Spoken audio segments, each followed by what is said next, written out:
de viver com alguém. Alicerce seguro, mola mestra da vida. É doar, é lutar, é querer sempre o bem. Família é amor, ninguém vive só. Então façam melhor. Família é amor, ninguém vive só. Então vamos juntos fazer o melhor. Família é amor, ninguém vive só. Então façam melhor. Família é amor, ninguém vive só. Então vamos juntos fazer o melhor. Para aquele que não me conhece, meu nome é Rose. E sejam todos muito bem-vindos aqui na nossa sala. Essa sala de aprendizado, de tratamento, que estamos recebendo tratamento e aprendizado. A gente sempre costuma lembrar a todos, se quiserem saber de algum trabalho da nossa casa, trabalhos assistenciais, estudos, cursos, evangelização, qualquer trabalho que a nossa casa tem, se alguém quiser saber, entrar no site do Segal, é www.segal.org.br. Lembramos que essa reunião ela fica gravada, está sendo gravada, e ela é colocada no YouTube. Logo a partir de amanhã já está no YouTube. Se tiver alguém interessado em ver novamente, ou indicar para um colega, para um parente, estará lá colocado no nosso YouTube. A nossa palestrante de hoje, a Terezinha, ela já veio outras vezes aqui, né? Dá o prazer de estar aqui conosco, fazendo esse esclarecimento maravilhoso, né? E ela, como ela trabalha em outras casas, as pessoas assim que ela termina a palestra, ela tem que sair, ela tem um outro compromisso em outra casa, tá certo? Então, eu vou fazer a escala de trabalho, aí a Mariane faz mais uma musiquinha para a gente dar início. A harmonização, como foi dito, é a nossa querida Mariane, essa voz linda, gostosa. A condução do trabalho sou eu, a Rose, né? A leitura do Evangelho é Edmilson, que vai ler capítulo 9, item 6, afabilidade e a doçura. A prece inicial é Edmur. Aí nós passamos a palavra para a Terezinha, falar sobre saúde e espiritualidade. Muito bom esse tema. E depois que ela terminar, tem o passe virtual e a fluidificação das águas para todos nós. Para mim é criança brincar, é ouvir mil canções numa concha de mar, é chuva caindo, é campo em flor, e acima de tudo é o amor, é o amor, é o amor. Belo pra mim quando estou a sofrer e as trevas da alma, eu começo a crescer, é saber com alegria e além, muito além, à espera de mim.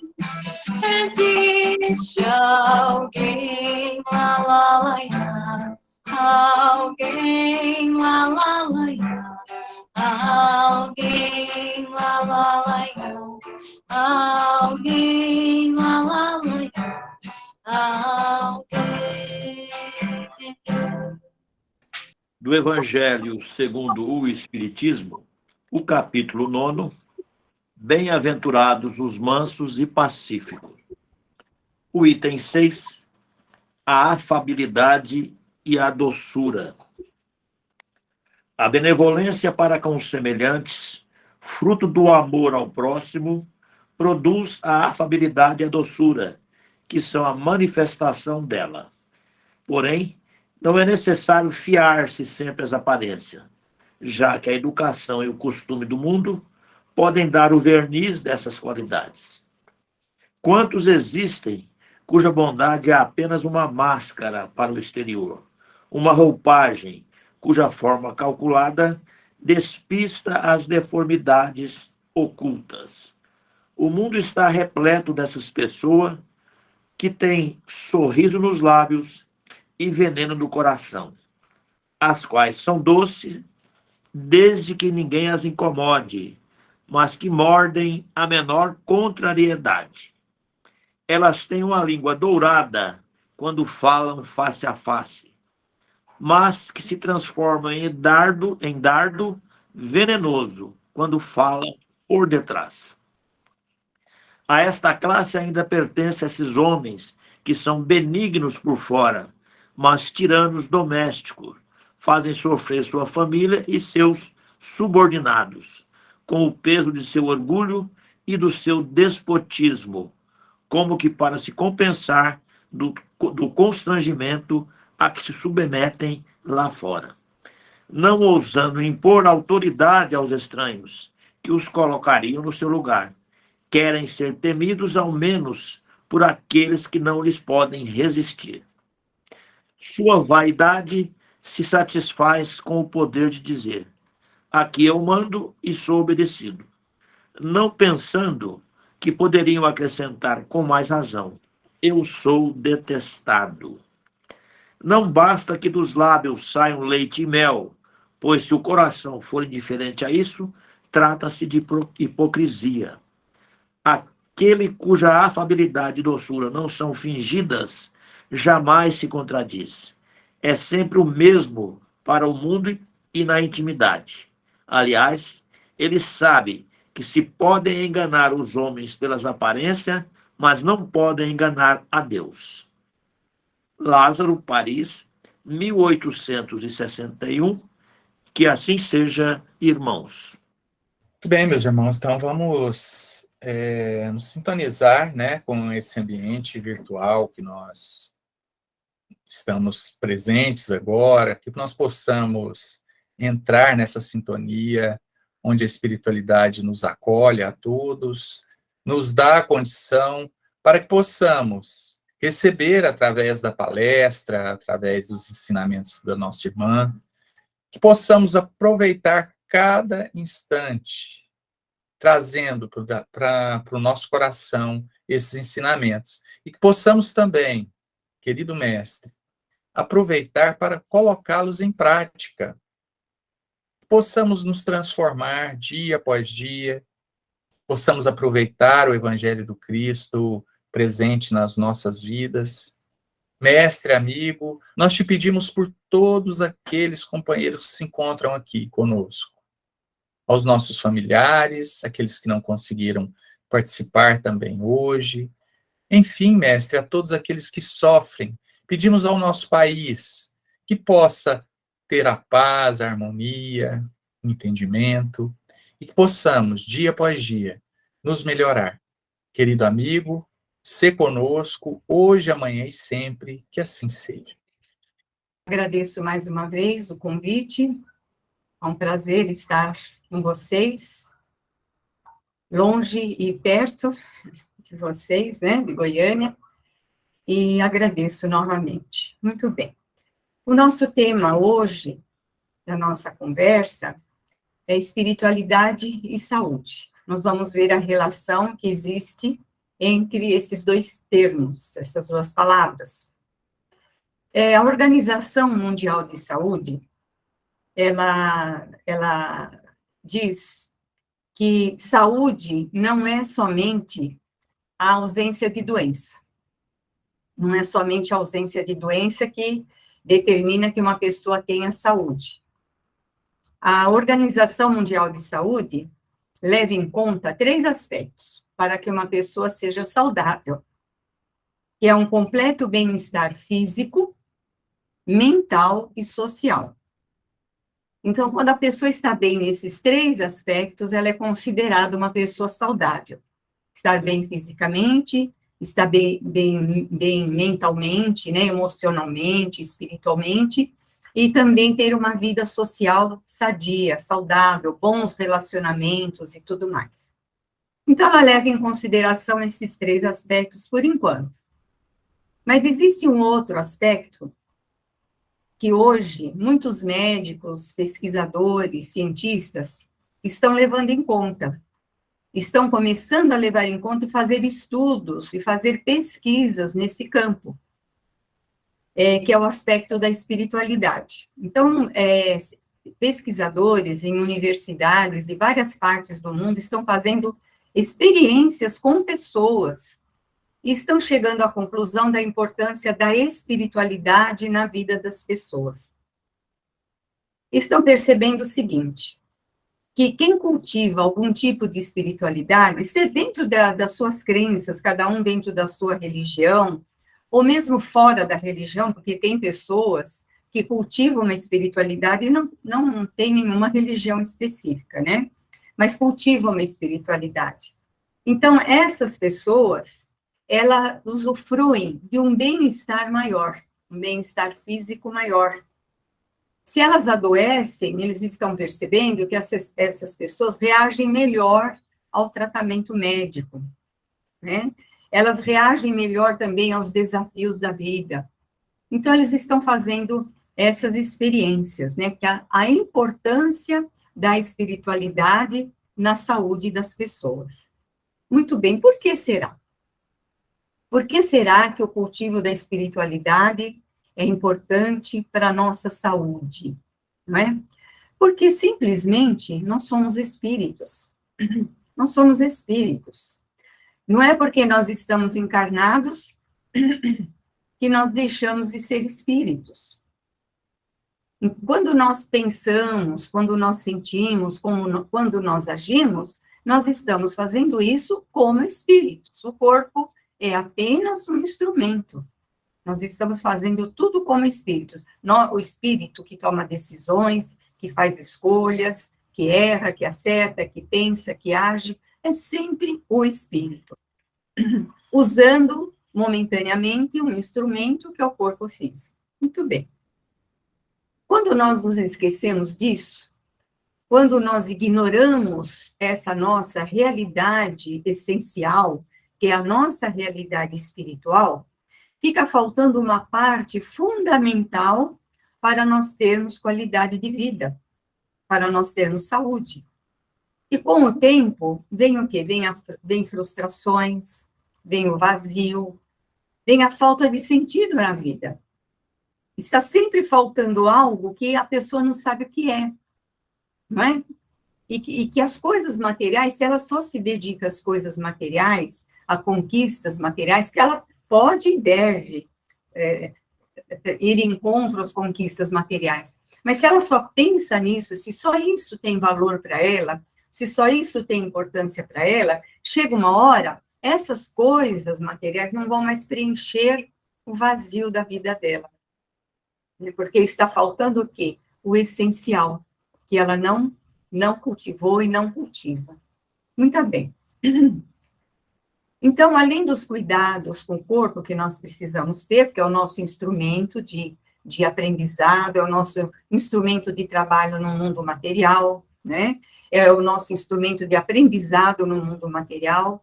Então, é um instrumento valioso. E nós temos que cuidar, sim, do nosso corpo, no sentido da saúde. Mas, além desses cuidados com o corpo, nós temos, e além também dos aspectos mental e social, nós precisamos compreender, mas compreender intimamente, compreender que somos espíritos imortais, reencarnados, em evolução, e que o objetivo principal da nossa existência é alcançar a perfeição espiritual. Nós precisamos ter esse foco, né, na nossa vida, e não perdermos de vista esse foco do que realmente nós somos, não é? Estamos encarnados para nos tornarmos gradativamente seres melhores, seres humanos melhores um pouquinho a cada dia. E que estamos encarnados para colaborarmos também com o progresso daqueles que convivem conosco. Isso é praticar espiritualidade, né? Ter isso como foco na nossa vida, como objetivo, né? Como meta. Então, com isso, tendo tudo isso como meta na nossa vida, nós vamos aprendendo gradativamente a caminhar nessa direção. e teremos encontrado um sentido para a nossa vida. Qual que é o sentido da minha vida? É trabalhar a minha espiritualidade, é me tornar um ser humano cada vez melhor, gradativamente, um pouco cada vez, não faz mal que é lentamente, mas sempre procurarmos essa melhoria interior. Então, isso é cultivar espiritualidade. Não é somente, né, irmos numa igreja uma vez por semana, ou não é somente ir no centro espírita uma vez por semana, assistir uma palestra, ler um romance, não é só isso. É todo um trabalho interno, um trabalho interior, né? Então esse cultivo da espiritualidade é viver a vida material, vivenciar os problemas, os desafios, sem perder de vista que somos espíritos imortais, reencarnados em evolução, né? E isso no dia a dia, não somente no centro espírita. Porque quando nós estamos no centro espírita, nós estamos naquele ambiente acolhedor, aquele ambiente gostoso, entre amigos, né? Estamos lá em contato com a espiritualidade, estamos assistindo uma palestra, tomando passe, então a gente está cheio, né, daquela coisa de sentimento, né, de espiritualidade. Muitas vezes, quando nós saímos do centro, quando nós vamos enfrentar o dia a dia da nossa vida, a gente se esquece disso. Então, quando surge algum problema na nossa vida, algum desafio, alguma coisa, a gente reage não como espíritos imortais reencarnados em evolução, a gente reage como qualquer outra pessoa. Por quê? A gente só sabe de tudo isso, mas a gente ainda não sente aquilo. Então, eu faço assim a pergunta para mim. Bom, eu aprendi nos meus estudos que eu sou um espírito imortal, reencarnado em evolução. Eu sei intelectualmente, mas eu sinto isso. Eu me sinto um espírito imortal, reencarnado em evolução, quando enfrento as vicissitudes da vida? Eu me sinto assim? Então, a gente nota aí que é um trabalho interior, não é um trabalho somente externo. Eu não prejudico ninguém, eu faço caridade, eu vou no centro, eu faço minhas orações. Não é só isso. Isso são coisas externas, isso são coisas fora de nós. E o nosso interior, e o nosso íntimo, não é? Então, quando nós aprendemos a fazer tudo isso, isso vai se refletir na nossa saúde física, mental e espiritual. Muito bem, o que esses cientistas, esses pesquisadores estão descobrindo? Olha que interessante. Olha a importância da espiritualidade na nossa vida. Eles estão descobrindo assim, a raiva, o orgulho, o egoísmo, sentimento de vingança, a inveja, o ciúme, a mágoa, medos, irritação, nervosismo, rebeldia e outros sentimentos e pensamentos negativos inibem o nosso sistema imunológico. Olha que interessante. Eles estão descobrindo isso, já descobriram, né? O que é o nosso sistema imunológico? Todo mundo sabe, né? Nós temos o nosso organismo, todos nós, um sistema de defesa, né? Um sistema de defesa. Quando entra algum elemento estranho no nosso organismo, como vírus, bactérias, células cancerígenas, esse sistema imunológico vai lá e combate. Eles percebem que tem coisa estranha no organismo, eles vão lá e combatem, eles matam aqueles invasores. Esses sentimentos negativos, pensamentos negativos, eles inibem, enfraquecem essa nossa defesa. Esses nossos soldadinhos, né, de defesa, vamos chamar assim, eles ficam enfraquecidos e não conseguem combater os elementos invasores do nosso organismo, que são os agentes intrusos e destruidores do organismo, que são os vírus, as bactérias e células cancerígenas. Olha que importante, trabalharmos o nosso interior, não é? Não só fazer a caridade exterior, mas isso é uma caridade conosco mesmo, não é? Trabalhar o nosso íntimo, né? Muito bem. Por outro lado, o que eles estão descobrindo? O que eles estão fazendo?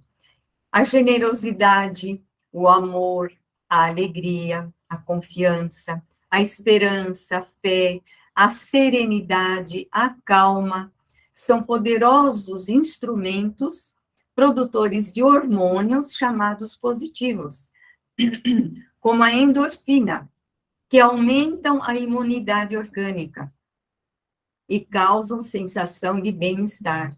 Então, esses sentimentos e pensamentos elevados, positivos, dão força para o nosso sistema imunológico. Aqueles soldadinhos que defendem o nosso organismo ficam mais fortes e combatem os agentes intrusos. Olha que importante essa descoberta desses cientistas.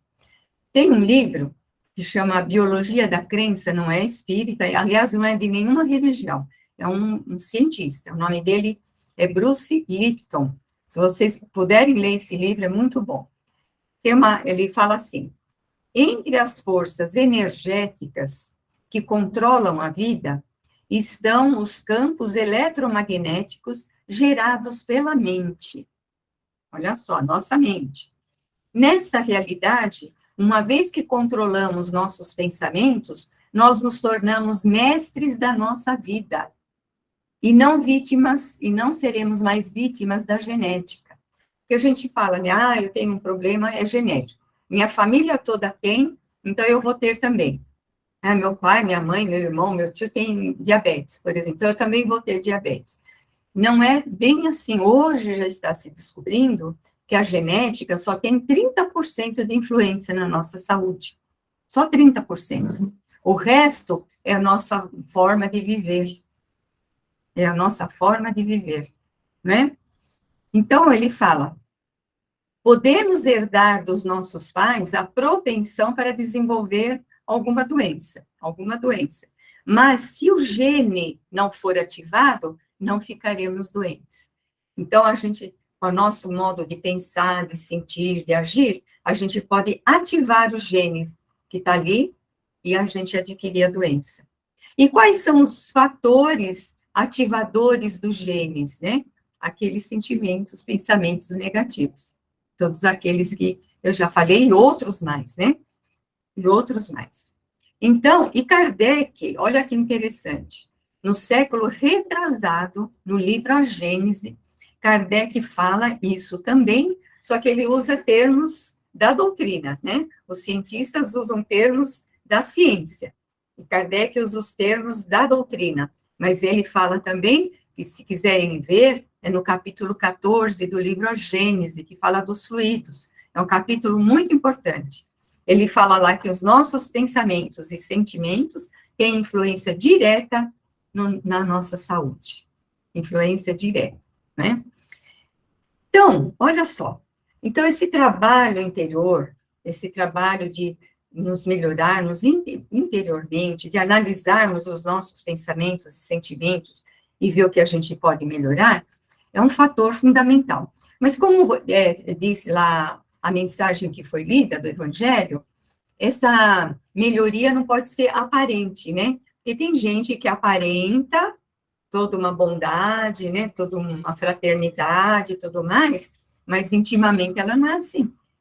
Então, tem pessoas que estão lá no centro espírita ou na igreja, seja onde for, são pessoas boas, trata todo mundo bem, abraços, faz palestras muitas vezes, faz caridade, ajuda os pobres, mas ela cultiva sentimentos negativos. E muitas vezes, ou no trabalho dela, ela é uma pessoa completamente diferente, dentro do próprio lar é uma pessoa completamente diferente. Então, isso é uma coisa exterior, uma aparência exterior. Ela aparenta ser uma coisa que ela não é. Então, o que vai trazer benefício para a nossa saúde são essas qualidades conquistadas interiormente, lá no nosso íntimo, né? No nosso modo de pensar, de sentir e de agir. Muito bem. E como que a gente vai, onde a gente vai se basear para a gente se melhorar, né? Para melhorar o nosso íntimo, o nosso interior. Então, nós temos à disposição o quê? O Evangelho de Jesus, todos os ensinamentos de Jesus, bem compreendidos, nos levam a fazermos esse trabalho interior conosco mesmo. Se nós soubermos estudar, aprender e nos aprofundar nos ensinamentos de Jesus. Todos eles nos convidam a fazer essa transformação interior, né? E os princípios do Espiritismo, nas obras de Allan Kardec, principalmente, né? Estão também aí nos convidando para essa transformação, nos encaminham nessa direção dessa melhoria interior. Então, tanto o Evangelho de Jesus, a doutrina espírita como um todo, quando são bem estudados e bem compreendidos, né, nos fornecem elementos para compreendermos o sentido da vida, para nos conhecermos e assim nos melhorarmos.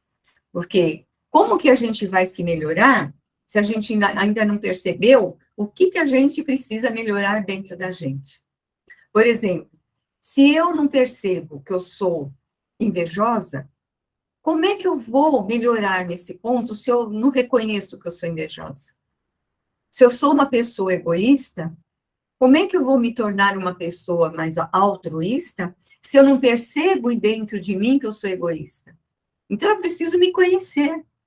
Esse é o conhece-te a ti mesmo, né? Que o Sócrates já dizia lá tantos séculos atrás. Esse é o conhece-te a ti mesmo que Santo Agostinho ensina, está lá no Livro dos Espíritos. Analisar nosso íntimo, nosso interior, nossos pensamentos mais íntimos, nossos sentimentos mais íntimos, né? Assim a gente vai se conhecendo e a gente vai tendo as condições para a gente se melhorar, né? Muito bem. E assim nós vamos caminhando mais diretamente para esse objetivo, que é a evolução, que é a perfeição espiritual, né? Sabendo como encaminhar as nossas vidas. Nós não podemos esquecer que o plano de Deus para nós, Deus tem um projeto para nós. Ele tem um projeto, ele nos com esse projeto. O projeto de Deus para nós é sermos um dia espíritos perfeitos e felizes. Esse é o projeto de Deus para nós. E ele criou as leis de uma forma que nós mesmos é que temos que conquistar essa perfeição e essa felicidade. Nós mesmos é que temos que conquistar, não é? Porque assim, o comprimido, a cirurgia, os tratamentos médicos agem sobre os efeitos. A gente chama remédio. O que é remédio? Remédio é aquilo que remedeia, não cura. Por que não cura? Porque as causas das doenças estão nos lugares mais profundos da alma, né? E muitas vezes a pessoa fica doente, se cura com um remédio, com uma cirurgia, mais tarde ela fica doente de novo, pode ser a mesma doença ou outra doença. Por isso que Jesus falava, quando ele curava, né? Vai, não peques mais, não erres mais, para que o teu mal não volte acompanhado de um mal maior. Porque se a pessoa é curada, até por Jesus era curada, mas se ela não fizesse essa transformação interior, ela ia voltar a ficar doente, não é? Então é isso, gente. Essa é a mensagem que eu tinha aqui para trazer hoje. O combate às origens das doenças, só ocorrerá com a geração de vibrações de amor. Só dessa forma, para nós chegarmos à causa das doenças, a causa mais íntima das doenças, que é o nosso modo de pensar, de sentir, e até de falar, viu, gente? Até de falar, que as palavras têm energia. E Jesus e os espíritos superiores nos mostram um caminho que levam a essa renovação. Basta nós procurarmos, nós estudarmos, nós aprendermos aprofundadamente. Então, era essa nossa mensagem de hoje. Espero que seja de alguma utilidade. Agradeço a todos pela atenção. E, mais uma vez, eu me despeço para um outro compromisso. Tá bom? Muito obrigada pelo convite e pela atenção. Boa noite a todos. Boa noite, Terezinha. Obrigado por estar aqui com a gente. Obrigada, eu que agradeço. Tchau. Boa noite. Boa noite a todos, que sejam todos bem-vindos. Agradecemos a nossa palestrante e todos aqui presentes. Então, vamos nos preparando para receber o passe, tranquilizando nossos pensamentos, nossas mentes, nossa respiração, respirando profundamente, nos acalmando. E vamos pedir ao nosso Mestre Jesus que venha até nós, envolvendo-nos em suas vibrações de amor e paz, nos tornando mais leves, tranquilos. Imaginamos o Mestre Jesus entre nós, com suas mãos estendidas sobre todos nós, envolvendo-nos com uma luz, uma grande luz. E essa luz vai chegando até nós e vai afastando, retirando todos aqueles pensamentos negativos, os maus fluidos, miasmas, todo o mal que possa nos trazer insegurança, medo, doença, desânimo, desequilíbrio, mal-estar.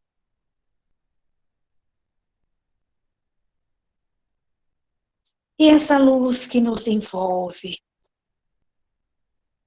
nos traz muita paz, muito bem-estar. Sentimos a proximidade de Jesus, nos acolhendo, nos amparando, envolvendo-nos com muita paz e misericórdia, todo esse mal, tudo aquilo que possa nos atrapalhar. E sentimos agora o coração cheio de gratidão. Gratidão pelo nosso Mestre querido, que nos ama tanto, está sempre junto de nós, nos ajudando em todos os momentos da nossa vida, nos fortalecendo, nos amparando, para prosseguirmos na nossa caminhada, na nossa evolução. Obrigada, Senhor Jesus, obrigada. E que o Senhor nunca se afaste de nós. O Senhor nunca se afasta. Nós é que precisamos estar sempre junto de Ti, Senhor. Obrigada, Mestre querido. Então, queremos ainda, Senhor Jesus, rogar ao Senhor a fluidificação das águas.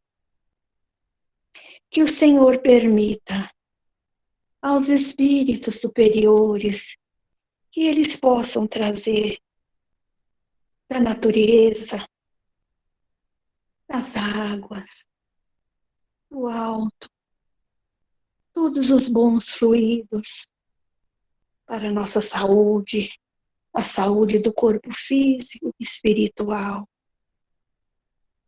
para o nosso equilíbrio, para que nos devolva a tranquilidade, a paz interior, a saúde do corpo. Depois de tanta luz, de tanto amor, tanta misericórdia que recebemos neste dia, nós agradecidos com o coração cheio de gratidão pelo Senhor, Mestre. Ainda pedimos ao Senhor que permita que possamos, neste momento, encerrar os nossos trabalhos de hoje com o coração agradecido. Por todos agradecemos. E rogamos ao Senhor que continue sempre conosco, hoje, agora e sempre. Que assim seja.